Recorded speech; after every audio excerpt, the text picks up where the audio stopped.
BNP chairperson Begum Khaleda জিয়ার মৃত্যুর সংবাদ ছড়িয়ে পড়লে সকাল থেকেই রাজধানীর এভারকেয়ার হাসপাতালে ভিড় বাড়তে থাকে নেতাকর্মীদের। তারা কোনোভাবেই মানতে পারেননি এই মৃত্যুর সংবাদ। প্রাণপ্রিয় নেত্রীর মৃত্যুতে বারবার কান্নায় ভেঙে পড়েন দলীয় কর্মীরা। আবেগ আপ্লুত নেতাকর্মীরা বলছেন, জাতির এমন ক্রান্তি লগ্নে বেগম খালেদা জিয়ার উপস্থিতি ভীষণ প্রয়োজনীয় ছিল। বেগম খালেদা জিয়া মঙ্গলবার ভোর ৬টায় মৃত্যুবরণ করেন। মুহূর্তেই সেই খবর ছড়িয়ে পড়ে সারা দেশে। জানাজানি হয় নেতাকর্মীদের মাঝে। বাংলাদেশের প্রথম নারী প্রধানমন্ত্রী, ৩ মেয়াদে দেশের প্রধানমন্ত্রীর দায়িত্ব পালন করা একমাত্র রাজনীতিবিদ। দুর্যোগের সময় দলের হাল ধরে প্রায় ৪.৫ দশক দিয়েছেন নেতৃত্ব। বেগম জিয়ার মৃত্যু তাই বিএনপির নেতাকর্মীদের কাছে নিজের অভিভাবক হারানোর চাইতে কম দুঃখের নয়। ফ্যাসিস্ট আমলের যে সরকার ছিলেন তাদের সাথে আপোষ করতে, কিন্তু উনি করেননি। উনি মাটি এই দেশকে ভালোবেসেছেন, উনি দেশের জনগণকে ভালোবেসেছেন।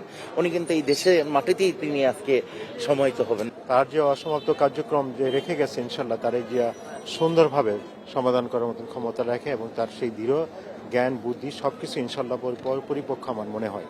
শুধু দেশ নয়, আন্তর্জাতিক পর্যায়ে যেখানে শান্তি, সবসময় শান্তির বাণীটা উনি দিয়ে গেছেন। খবর পেয়েই এভারকেয়ার হাসপাতালে আসতে শুরু করেন নেতাকর্মীরা। অনেকে এ সময় কান্নায় ভেঙে পড়েন। 18 কোটি জনগণের যে স্পন্দন আজকে নিভে গেল, এটা যে বিএনপির, এটা যে এদেশের জন্য কত বড় একটা অপূরণীয় ক্ষতি, এটা কোনোদিন পূরণ হবে না। আমাদের এই আন্দোলনের ফসলে, আমাদের নেত্রীর আপসহীন আন্দোলনের ফসল আজকে আমরা ভোগ করতেছি। আমাদের অপূরণীয় ক্ষতি হবে। আমরা আর 100 বছরে ওনার মতন নেত্রী পাবো না বাংলাদেশের ইতিহাসে। বেগম জিয়ার মৃত্যুকে কোনোভাবেই মেনে নিতে পারেননি নেতাকর্মীরা।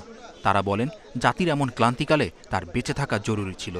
এমন নেত্রী আর কখনো আসবে না, আসবে না। মৃত্যুর পূর্বে তিনি প্রমাণ করিলেন তার দীর্ঘজীবন বলিষ্ঠ নেতৃত্বের কারণে তিনি শুধু বিএনপির নেত্রী না, বাংলাদেশের অভিভাবক। অনেকে এ সময় হাসিনা সরকারের আমলে বেগম জিয়ার উপর ঘটা নির্যাতনের কথা স্মরণ করেন। হাসিনা আমার মায়ের চিকিৎসার জন্য আমরা বারবার আবেদন করছি যে আমরা দেশের বাইরে নিয়ে যেতে চাই, সে বারবার নাকচ করছে। আমাদের মনে অনেক কষ্ট হয়, উনি শেখ হাসিনা আমাদের মাকে ভালো চিকিৎসা করতে দেয়নি। এদিকে যে কোনো অপ্রীতিকর পরিস্থিতি এড়াতে সতর্ক অবস্থানে রয়েছে আইনশৃঙ্খলা বাহিনীর সদস্যরা। বাড়ানো হয়েছে সদস্য সংখ্যা। হাসপাতালের বৈধ কার্ডধারী ছাড়া কাউকে প্রবেশ করতে দেয়া হচ্ছে না।